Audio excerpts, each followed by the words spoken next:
경제 이야기를 좀 해볼까요? 김영재 이토, 부산대 경제학부 김영재 교수 스튜디오에 함께합니다. 어서 오십시오. 예, 반갑습니다. 예. 예, 오늘 무슨 얘기 해볼까요? 그 최근 이슈가 되고 있는 고금리 상황에서도 고물가 이게 언제 멈추나 좀 어려운 주제입니다. 예.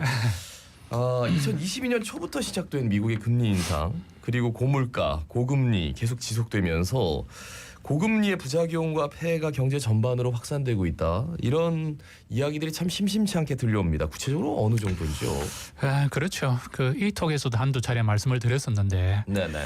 그 지난 2022년이죠. 작년 재작년 초부터 이제 전 세계적으로 물가 상승 압력이 과시화되어지면서 이제 미국도 그렇고 뭐 다른 나라들도 마찬가지죠. 네네. 그 긴축 통화 정책이 시작되어지면서 금리가 자연스럽게 올라가기 시작했었죠. 근데 지금은 이제 금리 인상 행진은 중단되어졌지만 여전히 고금리 상황에 있는 것이죠. 그래서 방금 이제 말씀하신 대로 여러 가지 폐해가 나타나는데 미국의 이제 정책 금리 연방 기금 금리라는데 최대 5.5%입니다. 예, 기준 금리가 한국은 뭐 3.5%죠. 예. 네네. 그래서 가장 큰 부담은 그 이자 부담의 급증이죠. 네. 예. 그래서 그 사실 이제 이번 상황 같은 경우는 금리가 낮은 상황에서 오래 지속됐습니다. 게다가 코로나를 거치면서 네네. 뭐 가계도 마찬가지고 소상공인 중소기업들이 대출이 더 늘어났거든요. 그러다 보니까 이자 부담이 최소 2배 이상, 네네. 심지어 3배까지 올라갑니다. 그럼 어떻게 참 견디기가 쉽지 않은데요. 그렇죠. 게다가 뭐 가계도 마찬가지고요. 특히 소상공인 중소기업 하시는 분들은 어떻습니까? 경기도 이렇게 침체돼지고 네네. 이자 부담은 많아지니까 한마디로 굉장히 어려운 상황에 이제 나타나고 있고요. 이를 반영하듯이 최근 그 통계청 자료에 따르면은 금년 1, 2월 중소기업 파산 건수가 지난해 같은 기간에 비해서 무려 40%가 증가했답니다. 그는 큰 폭으로 이제 증가한 것이죠. 그리고 또 얼마 전이죠. 사실 우리나라 중견 건설업체가 워크아웃을 신청하기도 했고요. 네네. 왜냐하면 고금리에서는 가장 영향을 받는 게 여러 개 받지만은 특히 PF 대출, 건설이지 않습니까? 네네. 주택 이게 이제 매매가 안 되고 하다 보니까 그래서 사실 이제 PF 대출의 부실화도 중요하고요. 문제는 이 PF 대출이 부실화되어지면서 어떻게 보면 이제 그 아파트나 이런 것들이 완성되더라도 분양이 잘 안 되지 않습니까? 그러니까 이 그 건설 과정에 동참했었던 협력업체가 더 많습니다. 뭐 싱크대를 해야 된다든지 뭘 해야 된다, 인테리어 해야 된다든지 이런 협력업체는 모든 지역에서 상당히 많거든요. 고사 직전이라고 합니다. 그래서일까요? 미국 금리나 언제 하는지 맞습니다. 그것만 진짜 목을 빼고 바라보는 것 같아요. 그렇습니다. 예. 그만 되면 어떻게 우리도 좀 금리를 한번 해보는데 숨통이 트이죠. 네, 근데 너무 차이가 많이 나가지고 지금까지 어떻게 버텼나 싶기도 하고요. 그 제가 지난번에 한번 천문학적인 차이, 2% 포인트 차이입니다. 정말 천문학적이죠. 이게. 천문학적입니다. 예, 그런 상황이죠.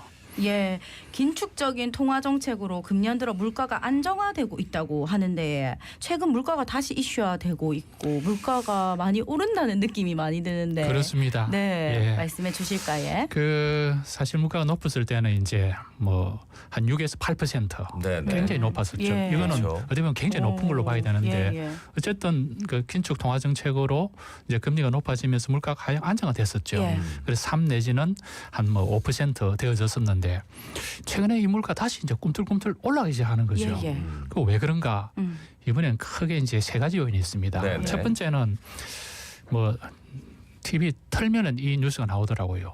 중동 사태가 뭔가 좀 진정되면서도 안 되니까. 그러니까 확전 얘기가 자꾸 나오고 그러다 처음에는 보니까. 이스라엘이 하마스 공격이라고 그랬는데 맞습니다. 전쟁이라고 했는데 거기 옆에 있는 나라들 특히나 이란이 지금 맞습니다. 꿈틀꿈틀하면서 유가가 막 올라가고. 국제 유가가 최근에 배럴당 90달러를 상회했습니다. 이게 좀 안정화되어야 되는데 그러다 보니까 석유 가격의 상승은 석유 자체도 중요하지만 관련 제품이 많이 있지 않습니까? 그러다 보니까 물가 올라가고요. 두 번째는 우리나라 같은 경우는 이제 수출 수입이 중요한데 환율이 계속 높은 상태에 있습니다. 1,350원 이상으로 되어 있거든요. 그렇죠. 그러다 보니까 수입 물가 어떻습니까? 특히 원자재 가격이 올라갑니다. 이런 것들이 이제 물가를 끌어올리고요. 세 번째는 또 중요한 게 기후 위기로 인한 농산물, 수산물 가격이 급등입니다. 예, 그래서 이와 같은 것들이 최근에 이제 물가 상승이라든지 불안 요인으로 이제 작용하면서 우리나라 같은 경우 물가 상승률이 이제 적정은 2%로 보고 있거든요. 그런데 최근 뭐 지난달, 재지난달 모두 3% 이상으로 예상보다 높게 나타나는 것이죠. 예, 이렇게 되어지고 있고요. 방금 말씀드린 것처럼 농산물 같은 경우는 기본 한 20% 이상 되는 거죠.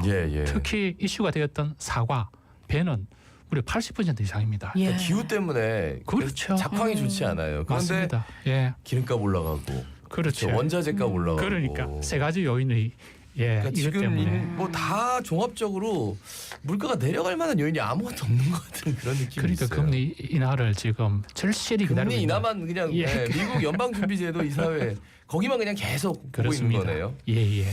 자, 그러면은 금리와 물가의 일반적인 뭐 반비례 관계가 깨지고 있다. 뭐 이런 이야기. 그렇지 이제 맞나요? 예, 통화 긴축으로 금리가 올라가면 물가가 내려갔었죠. 그렇죠. 방금 말씀드린 대로 6에서 8에서 내려갔었는데 조금 전에 말씀드린 이런 요인들 세 가지 요인들 이 세 가지 요인들을 자세히 들여다보면은 고금리, 고물가, 고환율, 또 석유 가격의 상승, 고유가 이고가 아니고 사고네요. 사고. 더 많이 있을 수도 있습니다. 맞습니다. 예. 그래서 사실 과거에도 이제 이런 뭐 삼고, 사고가 있었거든요. 그런데 문제는 이제 과거와 다른 차이점이 무엇인가? 그래야 또 처방이 제대로 되지 않겠습니까? 그런데 방금 말씀드린 것처럼 저금리 상태가 오래 지속됐습니다. 코로나 이전에도 저금리였었고요. 코로나 때는 뭐 다 경험하셨지만 거의 금리가 0이었습니다. 그래 되다 보니까 방금 말씀드린 것처럼 모든 경제 주체가 대출이 많아지는 거죠. 예, 아마 두 분은 대출이 별로 없죠? 비밀입니다. 순간 대답을 못 하겠습니다. 그렇죠. 그때 뭐 그랬죠. 맞습니다. 뭐 집 사고 어떻게든지 여기서 빨리 해야 된다. 영끌이라는 단어 정말 많이 봤거든요. 그렇죠. 바로 그게 이제 대출을 늘어난다는 뜻이에요. 예, 그런 상황에서 그 물가 이번에 상승 요인이 제가 세 가지가 전부 다 공급 측 요인이 많습니다. 수요 측이 아니고. 예, 따라서 이제 금리를 올려 물가를 떨어뜨리는 이런 총수요 정책이 사실 무력화되는 셈이죠. 그러니까 이제 긴축이라든지 이런 것들은 총수요를 관리하는 떨어뜨리는 정책이거든요. 그런데 공급 쪽에서 물가를 끌어올리는 요인들이 발생한 거죠. 중동 사태라든지, 그다음에 이제 뭐 환율 문제라든지 또는 기후 위기. 예, 따라서 대개 이제 금리 인상으로 물가가 하향이 되어줘야 여기 반비례 관계가 정상적으로 되는데. 이런 상황에서 공급적 요인이 나타났어서 어떻습니까? 총수요 측면에서 물가를 내리는 그런 정책을 무력화시키는 좀 어렵게 말하면은 공급적 요인이 수요적 요인을 지배해버리는 것이죠. 그래 되니까 어떻게 됩니까? 물가가 올라가는 그러니까 그런 관계가 고금리면 물가가 떨어져야 되는데 맞습니다. 우리는 허리띠를 졸라매고 있어요. 근데 자꾸 나라 중동에서 전쟁 나고 맞습니다. 환율도 올라가고 날씨도 안 좋아가지고 작황도 좋지 않고 맞습니다. 예. 아니 근데 어떻게 대응해야 돼요 그러면? 그래서 이런 경우는 일반적인 그런 것이 안정화 정책이라든지 경제 정책의 한계가 많습니다. 자꾸 돈 풀어서 될 것도 아닌 거. 지금 돈 풀면 물가 더 올라갈 수 있지 않습니까? 그렇죠. 어떻게 해야 되죠? 그러면 또 더 힘들어지니까. 그래서 대개 일반적으로 이제 그러니까 수요 측면에서의 관리가 수월하고 정부 정책은 수요에 맞춰져 있습니다. 이걸 총수요 관리 정책이라 그러고 억제 정책이라 하는데요. 그런데 문제는 이미 이제 그렇게 하고 있는 상황에서 또 물가가 올라가니까 문제는 공급 쪽의 요인을 어떻게 통제하거나 약화시켜야 되는 그런 문제죠. 그런데 어떻습니까? 경제적인 요인은 별로 없습니다. 뭐 중동 사태 어떻게 하겠습니까? 정치적인 요인이고. 기후 위기 어떻게 하겠습니까? 그렇죠. 예, 그래서 이제 그 미시적 정책이 필요한데 지금 대개 보면은 뭐 우리나라 하고 있는 게 유통망 개선입니다. 유통망 개선. 예, 그러니까 생산자와 소비자 사이 유통망을 단축시킨다든지 효과적으로 만드는 것이고요. 이 두 번째 하는 것은 이제 지금 뭐 어제도 뉴스에 크게 나오더라고요. 정부가 할인 행사에 지원해 주는 것이죠. 보전해 주는 것이죠. 그런데 문제는 이와 같은 것들이 지속 가능할 수가 없습니다. 그렇겠죠. 정부 재정도 뭡니까? 한계가 빠듯하지 않습니까? 또 그렇게 해서도 안 되고요. 가격을 왜곡시키니까. 따라서 이런 공급적 요인을 좀 해소할 수 있는 좀 종합적이고 장기적인 그런 대응책이 좀 필요하다. 예. 그러니까 공급할 수 있는 뭐 시장의 다변화 이런 그렇죠. 얘기가 자꾸 나와요. 맞습니다. 그러니까 지금 우리가 수입할 수 있는 그 뭐 여러 나라들의 그 공급망을 다변화한다. 예. 근데 그 자체도 어쨌든 들여오려면은 돈 많이 줘야 되잖아요. 맞습니다. 그러면 그게 공급이 들어와서 제대로 된 시장에서 효과를 발휘할 수 있을까? 이런 생각이 들어서 말이죠. 그래도 이제 방 말씀하신 대로 수출 시장도 다변화가 필요하듯이 예. 수입 시장도 똑같이 다변화가 필요한 것이죠. 예. 그렇게 해줘야 위험을 어떻습니까? 완전히 없애지는 못하더라도 줄일 수 있다는 것이고요. 네네. 또 하나는 이제 공급적 요인에서 이제 기후 위기를 말씀하셨는데 지금 여러 가지 이유 때문에 국제적인 공조가 어렵지 않습니까? 그런데 공통의 문제가 기후 위기거든요. 예. 네네. 이 문제는 좀 노력할 수 할 수 있는 건 예. 해야겠습니다. 맞습니다. 예. 근데 뭔가 이제 당장 뾰족한 대책이 기후 위기 대책도 조금 장기적으로 보이고요. 그죠? 예, 그래서 저는 이제 사실 또 이 톡에 나오면 이거를 꼭 해야 되겠다. 어떤 겁니까? 예. 2008년 글로벌 금융 위기 때 사실 그 당시 세계 경제를 지배했던 협의체가 G7이라는 협의체입니다. 예. 선진국들이 세계 경제 질서를 주도해 왔었는데 그게 안 됐거든요. 네. 그래서 나타난 게 G20이라는 보다 많은 국가들이 참가하는 그런 협의체였습니다. 네네. 대표적으로 중국이라든지 인도라든지 브라질 다 포함되었거든요. 그래서 지금과 같이 경제적인 요인도 중요하지만 비경제적인 요인이 지배할 때는 저는 새로운 형태의 G20이 나타나서 어떻게 보면은 뭐 정치 외교적인 대타협이랄까 협상이 좀 이루어지지 않을까라고 간절히 좀 기대를 해보고요. 또 그렇게 되길 좀 바라고 있습니다. 예. 가계와 소상공인 등 지역의 대다수 경제 주체가 금리 인하를 기대하고 있는데 금리 인하 시점과 또 인하 폭 좀 전망해 주실 수 있을까요? 이것만 전망할 수 있으면은 예. 지금 이 시점에서는요, 진짜 어마어마한 제가 3일 동안 잠을 제대로 못 자고 고민을 이게 진짜 중요하거든요. 희망의 말씀일 것 같습니다. 정말 중요합니다. 예, 그래서 사실 뭐 소상공인 중소기업뿐만 아니고 개인도 마찬가지고 정부도 마찬가지고 이 미국 그 통화 당국이 언제 금리를 인하할 것인가 또 얼마나 인하를 할 것인가가 최대 관심사입니다. 그렇죠. 예, 그래서 뭐 방금도 말씀드렸지만은 특히 우리나라 같은 경우는 그 해외 의존도가 높고요. 그렇죠. 미국의 금리가 높기 때문에 독자적인 금리 인하는 제가 보면 거의 어렵습니다. 그렇죠. 그런데 문제는 최근에 이제 자료를 계속 보면은 미국에서는 우리가 금리 인하할 필요가 있을까?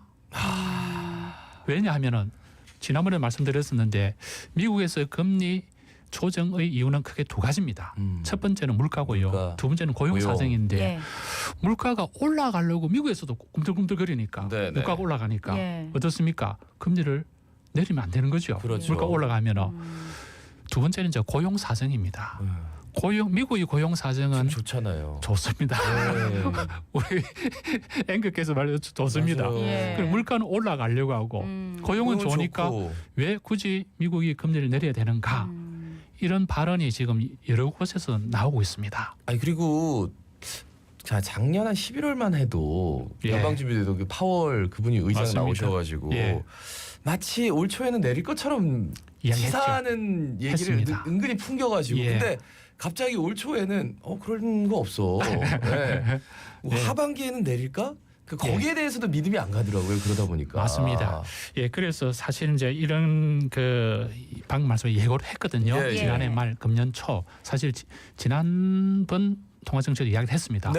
이게 이제 굉장히 중요한데요. 이제 미리 예고 효과 또는 뭐 어나운서 효과를 하는데 이거는 미국의 통화정책 당국의 신뢰도와도 깊은 관련이 있습니다. 그래서 제 생각은 금년 중으로 내릴 수밖에 없습니다. 그렇지 않으면은 단기적으로는 미국 경제에 도움이 될 수 있지만은 중장기적으로는 통화 당국의 신뢰를 상실함으로써 손해 보는 게 더 많습니다. 과거에 있어 왔고요. 그럼 문제는 두 가지입니다. 인하 시점을 언제쯤 할 것인가, 인하 폭을 어떻게 할 것인가 이런 문제인데 지금 최라고 봅니다. 국제 유가가 계속 올라가는 경우는 인하 시점이 좀 늦어지고요. 인하 폭도 줄어들지 않을까. 그렇지만은 인하할 수밖에 없습니다. 그래도 할 수밖에 없다. 자 부산대 경제학부 김영재 교수와 함께 경제 이야기 나눴습니다. 고맙습니다. 감사합니다. 수고하셨습니다. 여러분 오늘 소중한 한